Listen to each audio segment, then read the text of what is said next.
A lot covered on today's show. Climate, swimming, schools, goats. That's it from me. I've had a great week. Thank you for having me. Jeremy will be back with you on Monday. OJ Borge up next. This is Radio 2 on the Sounds app on your smart speaker, 88 to 91 FM.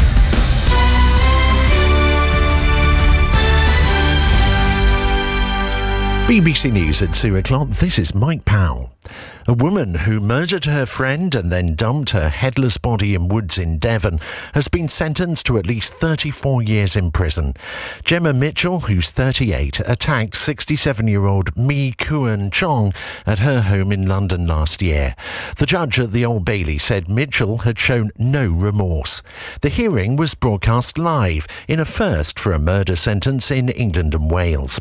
Our Home Affairs correspondent Tom Simons has been assessing the significance of this. It was, I think we'll agree, enlightening, and it was also, in this case, very shocking. And I think that was what the government wanted. They wanted people to be able to see the courts as open and transparent when they changed the rules in 2020 to allow filming in courts in England and Wales. An update on the next Stormont election in Northern Ireland is expected shortly.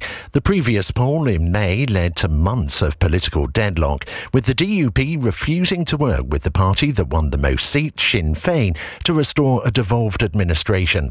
An election now looms after the deadline to restore power sharing passed last night.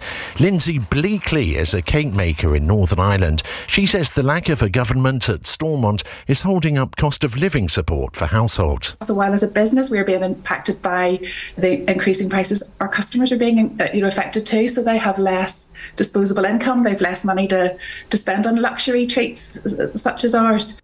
Rishi Sunak has said he must focus on what he called the depressing economic challenges facing the UK rather than attend a key climate conference in Egypt next month.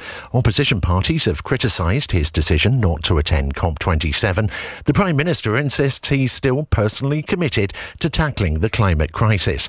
The Labour leader, Sir Keir Starmer, says Mr Sunak needs to show leadership. If I was Prime Minister, I would be going, I would be convening and pulling people together and sorting out the issues that are confronting people. Talking to people this morning who can't pay their energy bills, they expect their Prime Minister to be on the world stage sorting these problems out. It's an absolute failure of leadership. Downing Street says it will not bring in £10 fines for people who miss GP appointments, a pledge made by Rishi Sunak during the Conservative leadership race over the summer.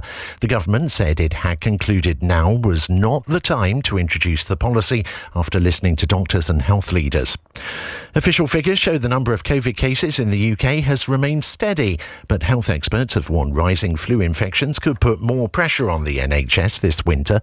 The Office for National Statistics says just over 2 million people tested positive for coronavirus in the week to the 17th of October.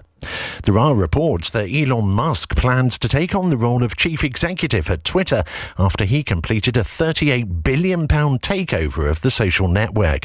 According to the financial publication Bloomberg, Mr Musk also intends to abolish permanent bans on users.